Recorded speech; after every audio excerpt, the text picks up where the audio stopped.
Allah. Assalamualaikum warahmatullahi wabarakatuh. Ini Ustaz. Ini berat masalah hidup kok, ini darah. Kan di Quran coba jelasanya si binatang si haramu esa anjing bareng lami ga. Darah anu serigala si anu masuk ke serigala itu najis kieu ngono. Dia hangan bek kenapa yang diinget kelai. Tumben Ustaz, najis ke binatang serigala itu. Enggak itu.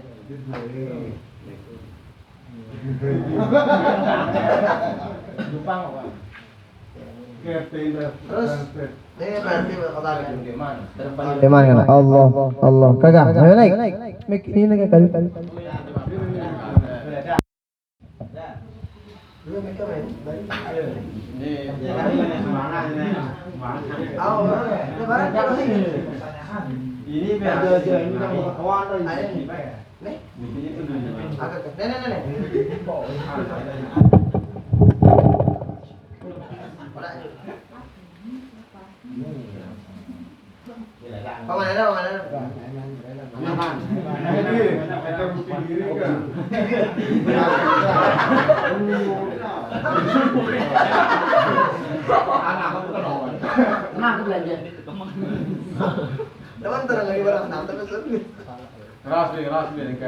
halo Allah. Assalamualaikum warahmatullahi wabarakatuh. Mau bertanya, dari mana asal usul kata mubazir? Apakah kan si asli mubazir kira-kira sesuatu itu? Andai kata misal kita membuang makanan atau nasi, pasti itu kadang-kadang dimakan lagi sama hewan-hewan kecil atau apa. Apakah itu termasuk mubazir, ataupun kita buang di erat gitu atau di reban, pasti dimakan juga sama lindung itu makan. Apakah itu juga termasuk mubazir, ataukah harus kita niatkan dulu bersedekah untuk binatang-binatang yang kita tidak tahu lah, yang penting tidak kata mubazir gitu. Ya, terima kasih. Assalamualaikum warahmatullahi wabarakatuh.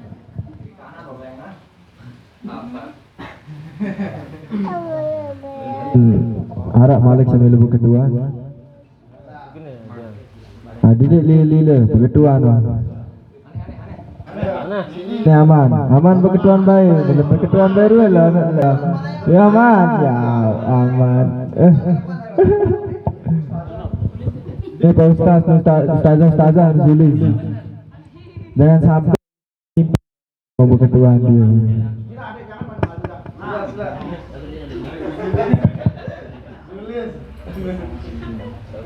Baik, bismillahirrahmanirrahim. Assalamualaikum warahmatullahi wabarakatuh.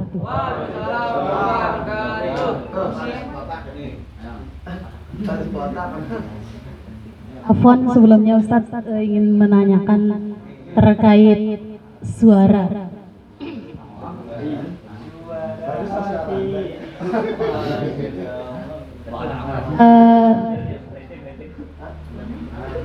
Saya pernah dengar ada potongan ayat atau enggak hadis, kurang ingat, bunyinya kurang lebih seperti ini. La tarfa'u aswatakum fawqa sautin nabi. Nah, potongannya.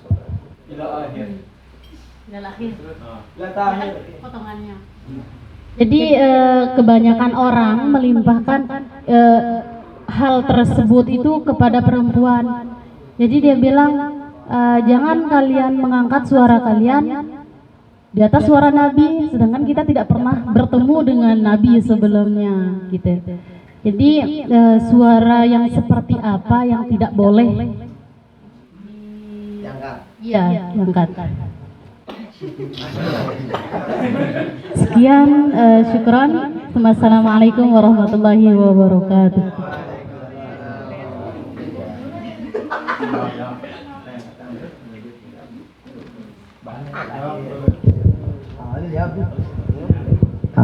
Oke, kita jawab. Yang pertama, ini kok keren kata anak-anak. Gimana kira-kira hukum daripada serigala? Kayak orang pernah memang serigala aja loh. Darah nulis dalam Quran mana? Ya lupa kalau tele. Apakah ngombe hukum? Bagaimana hukum megangnya? Jadi begini, ada beberapa model hewan. Ada hewan itu tidak boleh dimakan karena dia menjijikkan. Misal apa namanya, ada otak dengan ini otak apa gutu. Ya gutu. Oh yang mau tahu Pak. Ya, jadi ada yang halal haramnya udah dijelasin sama Quran. Tetapi yang tidak dijelasin dalam Al-Quran itu bisa dikiaskan melalui apa yang sudah dijelasin dalam Quran tersebut lewat hadis, ijma para ulama, kemudian dikiaskan juga. Nah, maka ini kurang lebih. Nah, dia itu kira-kira boleh nggak dimakan atau gimana modelnya? Apakah dia najis? Masalah najis enggaknya saya tidak tahu. Cuman untuk dimakannya kan itu tidak boleh dimakan. Misalnya apa siapa yang berbahaya kayak gitu nggak bisa. Nah, ya binatang buas itu nggak bisa. Nah, itu kurang lebih kan. Bahkan anjing pun, mohon maaf ya, masalah anjing pun itu berbeda pendapat ulama. Hanya jangan heran, mungkin besok atau kapan pelunggu ngelihat ada ulama gitu ngemegang anjing, tapi dia yang gitu. Kenapa? Berbeda pendapat para ulama tentang apa namanya, tentang najis anjing itu, apakah najis apa tidak? Kalau menurut mazhab Imam Syafi'i, najis anjing itu najis, semua bagian dari anjing. Wa ma yatawalladu minha, apapun yang lahir dari anjing itu najis juga. Nauzubillah, misal ada manusia lahir dari anjing, misal, mohon maaf, maka anak itu najis. Kenapa? Lahirnya dari mana? Dari anjing, maka najis. Jadi dari mazhab Syafi'i itu anjingnya najis, dagingnya najis, bulu-bulu najis, elornya, seleputnya najis. Tapi kalau dalam mazhab Imam Maliki, beda. Mazhab Imam Maliki boleh, dia itu yang anjing itu yang najis cuma liurnya. Makanya di Mesir ya itu udah jelas sebenarnya. Mau tahu penek aja kan wah jelas najisnya, maksudnya ya ininya gitu. Nah, jadi apa namanya, bulunya enggak. Makanya di Mesir itu ada pasar anjing. Mohon maaf, maka di Mesir maksud kita kalau kita sebut kan padahal balik ulama lah itu entah.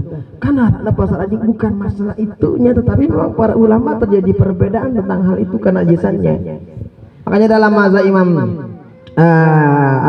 Maliki itu boleh dia megang anjing, nggak batal wudu. Apa namanya, dia jadi najis tangannya, dia megang. Kalau kena air liur. Nah, yang kan dia mulai Mesir, ini kan kadang kan ada bebek-bebek, ini kadang membahasan kayak gendong kena nih kan, dia takut li anjing, nah lagu takut najis nah di Mesir. Artinya anjing saja yang udah jelas apa namanya kenajisannya dalam Al-Quran dijelasin nggak boleh, haram dan sebagainya, terjadi perbedaan pendapat para ulama, apalagi yang tidak jelasin begitu gitu. Nah, itu kurang lebih. Nah, pertanyaan kedua, mubazir itu gimana sih? Mubazir kira-kira. Nah, jadi misalnya ada orang yang ngebuang makanan, misalnya nasi, padahal adalah makan makhluk Allah yang kecil-kecil yang makan. Kira-kira gimana? Apakah itu juga mubazir? Jadi begini. Seperti itu sudah beliau jawab. Jadi yang menjadi supaya kita tidak salah, maka niatin itu sedekah. Sedekah. Apa kita bilang ke dalam atenta ke kubur sedekah untuk makhluk Allah? Karena kita nggak tahu siapa yang makan kan. Kita tahu ya, maka niatin tuh sedekah. Tetapi jangan keseringan juga dan jangan terlalu banyak juga. Oh, artinya kan diberikan aja, dimanfaatin aja gitu kepada yang lebih bermanfaat, hamunara atau manfaatnya. Maka mubazir itu apa ya, menyia-nyiakanlah sesuatu yang sudah bagus disia-siakan. Nah, jadi mubazir naran. Kenapa dalam Al-Quran tuh innal mubadzirin kanu ikhwan syayatin. Jadi dalam Al-Quran tuh jelasin yang namanya orang suka mubazir itu satu geng sama setan, se-CS sama setan. Ikhwan itu semeton. Cara bersemeton ini apa? Lap. Lap ini lep jangan lap. Rendang.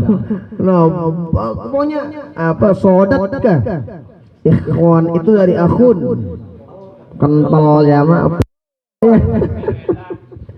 Nah, itu namanya akhun itu ya bersemeton. Kalau bahasa kita bersemeton kandung itu. Itu ancaman bagi orang mubazir sesuatu. Nah, makanya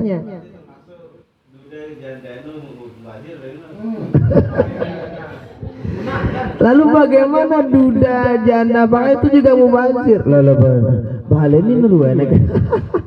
Jadi itulah orang lebih ya. Jadi masalah duda janda ya memang kalau kita lihat mah di akhir zaman yang bagi kita sudah nyebutin begitu, artinya perempuan lebih banyak daripada laki-laki. Itu emang udah ada di rasul. Nah, jadi bukan berarti perempuan laki-laki harus nikah empat. Oh, kalau masalah kanggonya siapa yang larang? Emang boleh. Ada kalau masalah bolehnya, tapi bukan sunnah, tapi boleh. Nah, makanya apa udah gua bahas karena aku udah mantonya karena macam-macam ini. Pertanyaan berikutnya, dalam Al-Quran dijelasin la tarfa'u aswatakum fawqa sautin nabi.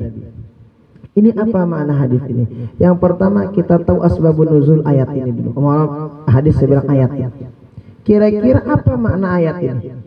Ayat ini dulu turun itu kurang lebih asbabun nuzulnya itu para sahabat itu manggil baginda Rasul dengan panggilan yang keras. Jadi kayak manggil iya pada sahabat. Wah, yang misalnya ngono. Puing ka tenang warga. Makanya di Rasul la tarfa'u aswatakum fawqa sautin nabi. Mau nanggor dekat melatasan suara daripada nabi. Bahkan dalam ayat yang lain itu apa katanya? Jangan manggil baginda Rasul kayak manggil. Nah, ini kan akhlak Allah ajarkan. Kalau kita manggil baginda Rasul, nggak boleh pakai panggilan yang macam-macam lah. Dan dia terganggu ngerasang suara, nggak boleh ngerasin suara dari siapa? Dari baginda Rasul Sallallahu Alaihi Wasallam. Jangan ngangkatin suara. Itu kalau kita lihat dari makna terlaknya dan sebab nuzulnya. Artinya apa? Itu kalau kita lihat secara jamak-jamaknya bagi para sahabat yang waktu itu. Sekarang kan baginda Rasul nggak ada. Lalu siapa dong yang nggak boleh kita kerasin ketika manggilnya? Siapa dong nggak boleh kita ngangkat suara misalnya di atas suaranya? Kata baginda Rasul, innama bu'ithu mu'alliman. Saya diutus dari guru. Nah, yang pertama berarti guru-guru kita itu jangan angkat suara di atas suara beliau. Nah, kemudian yang kedua kata baginda Rasul itu al-ulama warathatul anbiya. Itu adalah pewaris para nabi. Maka sejatinya kalau para sahabat dulu tidak diperbolehkan untuk mengangkat suara di hadapan baginda Rasul, maka kita jaga suara juga di hadapan para ulama. Nah, jadi kurang lebih begitulah kurang lebih. Nah, ini beda ini jadi. Oh, akademik boleh. Kalau pakai mic kan itu karena apa tuh li ajli darurah, maksudnya karena ada hajat kan. Bahan yang dengar nggak dua. Nah, maksudnya ketika ngomong-ngomong biasa lah. Ini adalah bagaimana kita menjaga akhlak kita kepada orang yang ya kita tuakan lah, atau mungkin pada orang yang kita muliakan. Terjaga akhlak. Jadi kan Allah Ta'ala kayak begitu kepada baginda Rasul, maka kita juga adeng-adeng lah mengenal kuntri dengan tawata di gurunta para ulama, sekalipun nggak ngajar kita tapi kita tahu beliau ulama, begitu juga akhlak kita. Bukan kita dalam artian bukan kita apa namanya, bukan kita mengangkat guru kita, mengangkat para ulama kayak baginda Rasul, enggak, memang nggak bisa tuh. Karena baginda Rasul la ya'rifu qadri illallah, kata baginda Rasul, yang nggak tahu, nggak ada yang tahu bagaimana kedudukanku kecuali Allah Subhanahu wa taala. Bukan begitu, tapi untuk ta'zim kita kepada guru kita, orang tua kita ataupun para ulama. Nah, jadi itu, jadi la tarfa'u aswatakum fawqa sawti nabi, jangan mengangkat suara di atas suaranya baginda Rasul sallallahu alaihi wasallam. Itu bagi para sahabat dan itu untuk kita juga. Nah, tentunya kepada pewaris-pewaris para nabi dan rasul. Kenapa? Kata ulama tafsir, al-ibratu bi'umumil lafzi la bi khususis sabab. Yang menjadi pelajaran ukuran itu adalah lafaznya yang umum, bukan sebabnya. Artinya kalau sahabat dulu tidak diperbolehkan untuk angkat suara baginda Rasul, maka kita juga jaga akhlak kepada pewaris para nabi, para rasul. Begitu kurang lebih. Oke, ada yang lain?